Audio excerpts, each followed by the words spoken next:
प्रभु श्री राम जब लौट करके आए रावण को मार के, तो जनक जी महाराज ने एक पत्र लिखा और पत्र लिख करके राम जी से कहा कि हे जामाता जी, हे दामाद जी, 14 वर्ष बाद आप वन से आए हो। आप में तो जनकपुर के लोगों के प्राण हैं ही, परंतु हमारी लाली जो है जानकी, वो तो हमारी प्राण ही हैं। समस्त जनकपुर वासी आप दोनों युगलों को कुछ दिन के लिए जनकपुर बुला रहे हैं कि आप कुछ दिन आराम करने आओ, 14 वर्ष वन में रह के आए हो। और आप अकेले नहीं आवे, अपने तीनों भैयाओं को, तीनों लालियों को और अपनी समस्त सेना हनुमान जामवंत सहित सबको लेकर के आप जनकपुर आइए, कुछ दिन आराम करने, हमको कुछ दिन सेवा करने दो, आपकी मेहमान नवाजी करेंगे आपकी। कुछ दिन के भ्रमण के लिए आप लोग जनकपुर आ जाओ। भगवान सभा में बैठे थे और सभा में बैठे बैठे जैसे ही जनक जी का पत्र आया तो भगवान ने हनुमान जी से कहा, पत्र पढ़ के सुनाओ, क्या बोल रहे हैं हमारे ससुर जी। हनुमान जी ने पूरा पत्र पढ़ा। बोले, भगवान, हे प्रभु श्री राम, आपको, पूरी सेना को, हमारी मैया को, तीनों भैयाओं को, तीनों भाभियों को, सबको जनक जी बुला रहे हैं जनकपुर कुछ दिन आराम के लिए। सबरे बंदर उछलने लगे। बोले, जय हो, बढ़िया भयो, अब आनंद आएगा, जनकपुर में जाएंगे, हम सब अपने हाथ पांव दबाएंगे। बहुत युद्ध करके आए रावणों से, रावण की सेना से, और बढ़िया मालपुआ खावे को मिलेगो। राम जी की बारात में तो हम नहीं जा पाए थे, पर बारात की चर्चा हमने सुनी थी। वहां तो भैया बड़े पकवान बने थे, हम सब जाएंगे। ब्राह्मण, सारे बानर इतने ज्यादा उत्सुक हो गए, हम सब जाएंगे। बानरों की उत्सुकता देख करके राम जी बोले, शांत हो जाओ भैया। अब भाई देखो, हमारा निर्णय यह है कि जनकपुर हमारी ससुराल है, और कहीं भी नाक कट जाए चलता है, पर ससुराल में हमारी नाक ऊंची रहनी चाहिए। और इन सब बातों को ध्यान में रखते हमारे मन में आया कि हम जाएंगे, भरत जी जाएंगे, लक्ष्मण शत्रुघ्न जाएंगे, चारों बहुएं जाएंगी, कुछ वरिष्ठ लोग जैसे जामवंत जी, हनुमान जी, अंगद जी आदि आदि कुछ वरिष्ठ लोग जाएंगे। बाकी बानरों से हमारी प्रार्थना, आप तो यहीं सरजू जी के तट पे अयोध्या में ही रहो, आप लोग मत चलो। बानर सब उदास हो गए। बोले, क्यों, हम क्यों नहीं चलें? बोले, आप लोगों का स्वभाव ऐसा ही है, किसी से भी छीन के खा जाते हो, कहीं पर भी मलमूत्र त्याग देते हो, कहीं भी उछल कूद कर देते हो, डाले तोड़ देते हो, वन उजाड़ देते हो। और जनकपुर हमारी ससुराल है।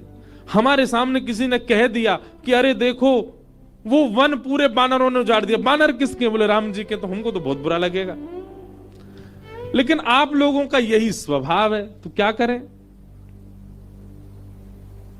इसलिए आप लोग तो अयोध्या में, इसको कितना भी चलो उजाड़ो, ये रहेगा, अपने ही लोग हैं, सुधार भी देंगे। अब वो तो ससुराल है, वहां तो संकोच हो जाएगा हमको। बानर सब नीचे मुंह करके बैठ गए। राम जी तो अपनी घोषणा करके चले गए।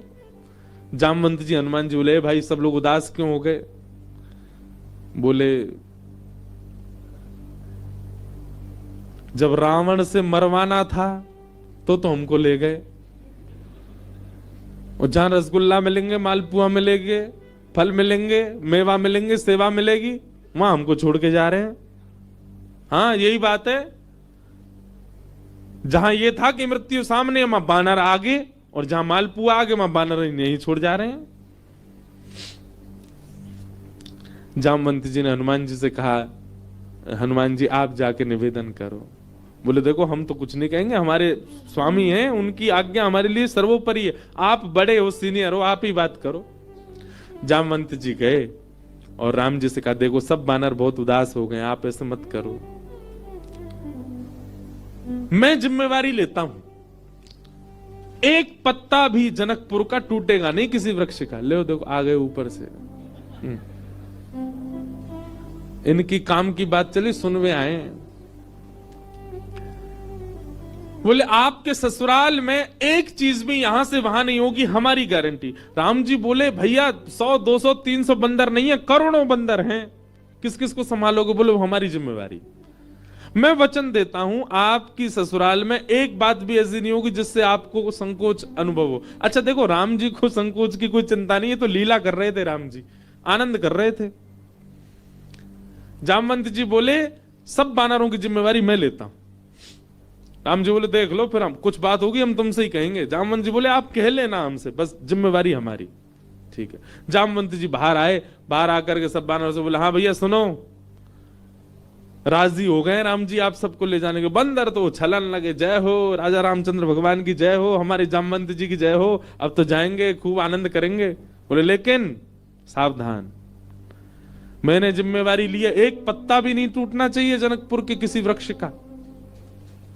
बानर बोले बिल्कुल नहीं टूटेगा, आप तो बिल्कुल आज्ञा करो कैसे चलना है। बोले सब मुझे देखो, जो मैं करूं वही करना है, जब मैं बोलूं तब बोलना है, जब मैं शांत रहूं तब, यहां तक की श्वास भी मेरे संगी लेनी है सबको।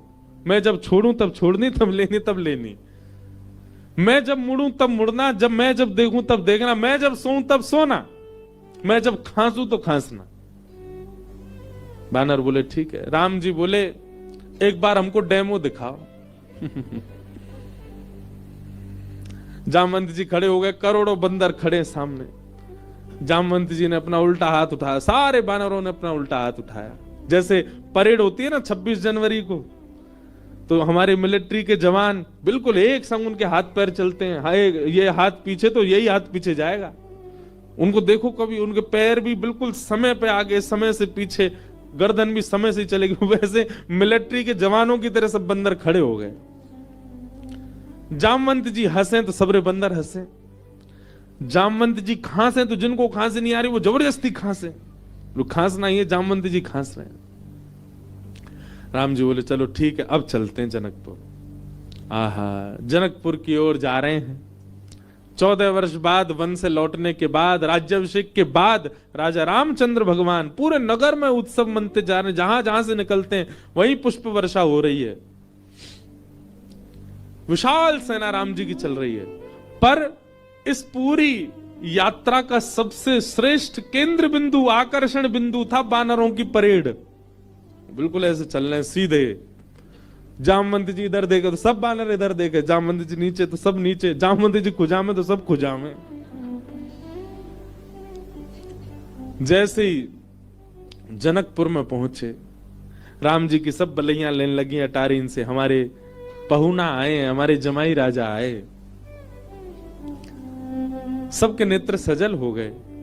पर पूरे जनकपुर में जैसे ही बानरों ने प्रवेश किया, आहा, बानरों की ऐसी प्रशंसा, भैया कैसे सुधरे भाई। अच्छा, जामवंत जी ने सबके काजे वस्त्र भी सिलवाए थे। सब बानर बिल्कुल बढ़िया, ऊपर को आधी बगलबंदी सी पहन के, नीचे धोती सी पहन के, टोपा से पहन के चल रहे थे।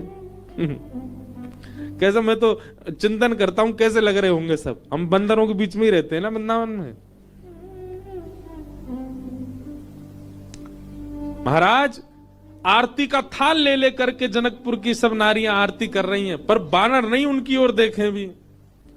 जब जामवंत जी देखेंगे तभी देखेंगे। जनक जी महाराज ने स्वागत किया और स्वागत करके खूब प्रेम से वार्ता हुई। ऊपर बोले भैया पूरे जनकपुर में हल्ला है आपके बानरों का, कैसी सेना। लग रहा है देखते ही बनता है कि यही बानर मार सकते हैं रावण की सेना को। इतने शिष्टाचारी, इतने गंभीर। देखो इतनी बड़ी सभा में करोड़ों बानर बैठे हैं, पर सुई गिर दो तो उसकी आवाज भी आ जाएगी। Pin drop silence. दूर बैठे जामवंत जी से हिलावे, सब बानर करें हाँ। अब आप बहुत दूर से चल के आए हैं, सबकी प्रसाद की व्यवस्था है।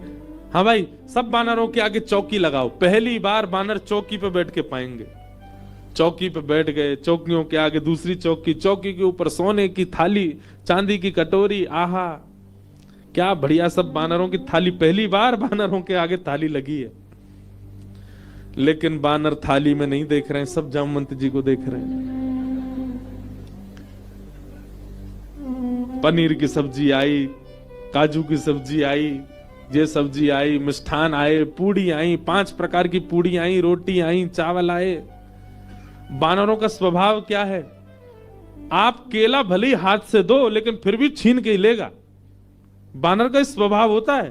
उसका छीनने का ही स्वभाव था। पर सारे बानर ऐसे ही बैठे जामवंत जी को देख रहे, टेढ़ी टेढ़ी नजर करके देख तो रहे थाली में क्या क्या आ रहा है, लार टपकती जा रही है, लेकिन नहीं, जामवंत जी जैसे कहेंगे वैसे ही खाना है। सबको फल दिए गए, फलों में सब फल अमनिया करके दिए, आम सबको साबुत दिए गए, सबकी थाली के आगे आम रखे गए, सब बिल्कुल थाली हो गई। जामवंत जी महाराज ने सब बानर की ओर देखा, सब बानर बिल्कुल जामवंत जी को देख रहे थे। जामवंत जी ने हाथ में जल लिया, अन्नपूर्णे सदा पूर्णे, सब बानर बोल रहे अन्नपूर्णे सदा पूर्णे। थाली के ऊपर 4 बार घुमाया, सब बानर घुमा रहे हैं, आचमन किया, सब बानर आचमन कर रहे हैं। जनक जी बोले राम जी मान गए आपकी इस सेना को, क्या अद्भुत बानर है सब। राम जी बेचारे धीमे धीमे पा रहे, बोले बस ये लाज बची रहे जितनी देर है। प्रसाद पाने लगे बिल्कुल वैसे, अगर दाल चावल पा रहे हैं जामवंत जी, सब दाल चावल ही पा रहे हैं, जितनी दाल जितनी सब्जी डाल रहे हैं उतनी डाल रहे हैं। अद्भुतता थी देखने में। थोड़ी देर पाने के बाद जामवंत जी की दृष्टि पड़ी आम पे, जैसे ही आम उठाया सब बानरों ने एक संग आम ही उठाए। जामवंत जी घुमा के देखें, सब बानर घुमा के देखें। जामवंत जी ने जोर से आम दबा के देखना चाहा कितनी गुठली है इसमें। अब वो आम ऐसा था कि जैसे नेक दबाया सो गुठली उछल गई उसमें से। अब जैसे ही गुठली उछली तो सब बानर दोनों हाथन से दबाई रहे, वो गुठली उछलनी चाहिए क्योंकि जामवंत जी की गुठली उछली है। अब सब बानर जैसी आम दबा में सबकी गुठली उछली। गुठली के उछलते ही जामवंत जी बोले इन हाथों से मेघनाथ निकल के नहीं भाग पाया, इन हाथों से रावण निकल के नहीं भाग पाए, छोटी सी गुठली भाग गई। और जामवंत जी जैसे ही उछले गुठली पकड़ने को, बानर बोले हमें भी ऐसे ही पकड़नी है, और एक दूसरे के ऊपर झपट्टा मारे। महाराज या पकड़, कहीं कड़ी उछाल रहे हैं, कहीं दाल उछाल रहे हैं, पूरी उछाल रहे हैं। जनकपुर की पूरी सभा जो कि स्वर्ण मंडित थी, जो कि चांदी से मंडित थी, आज वो खीर मंडित हो गई। सब जगह कड़ी खीर उछाल उछाल करके पूरी सभा का लेपन कर दिया। राम जी नीचे नजर करके बैठे। अब तो बानरों को खुली छूट मिल गई, एक दूसरे की थाली में से ले लेके भागे। 2-4 बानर तो जनक जी की थाली उठा के भाग गए। जनक जी देखते रहे और देखते ही देखते जनक जी की दृष्टि पड़ी राम जी को। राम जी बड़े संकोच। जनक जी समझ गए ये तो भैया पूरा प्री प्लान्ड था कि सीधे सीधे चलना है, सीधे सीधे खाना है। नहीं, बानर अपना स्वभाव कैसे छोड़े। राम जी को संकोच में देख जनक जी ने उनको हृदय से लगाया, बोले हम बिल्कुल अप्रसन्न नहीं है, हमको प्रसन्नता है कि इतना आनंद हुआ जनकपुर में इतने दिन बाद। आप बिल्कुल संकुचित मत हो। लेकिन सबसे ज्यादा संकोच हो रहा था जामवंत जी को। मैंने जिम्मेवारी ली थी और मैंने बिगाड़ दिया सब काम। जब जनक जी को राम जी को हृदय से लगाते हुए देखा तो जामवंत जी के मन में आया मैंने बहुत बड़ा अपराध कर दिया। आज जितने प्रेम से राम जी अपने ससुर जी को हृदय से लगा रहे हैं, हे भगवान मेरे अपराध का पीड़ा जो मेरे चित्त में है वो तभी दूर होगी जब इतने प्रेम से ठाकुर जी मुझे भी अपने हृदय से लगाए। जी की हृदय की भावना राम जी पहचान गए। और जब वापस जनकपुर से लौटने का समय आया 6-7 दिन बाद, जामवंत जी से राम जी ने एकांत में कहा हम आपके मन के भाव जान गए। जब जनक जी हमको हृदय से लगा रहे थे, आपके मन में आया था कि कभी आप भी हमको ऐसे हृदय से लगाओ। अब अभी हृदय से लगाने में वो बात नहीं होगी जब आप अपनी पुत्री का वर्ण हमारे साथ करोगे, हम आपके दामाद बनेंगे, तब आप हमको इसी भाव से हृदय से लगाना, तब आपकी इच्छा पूरी होगी।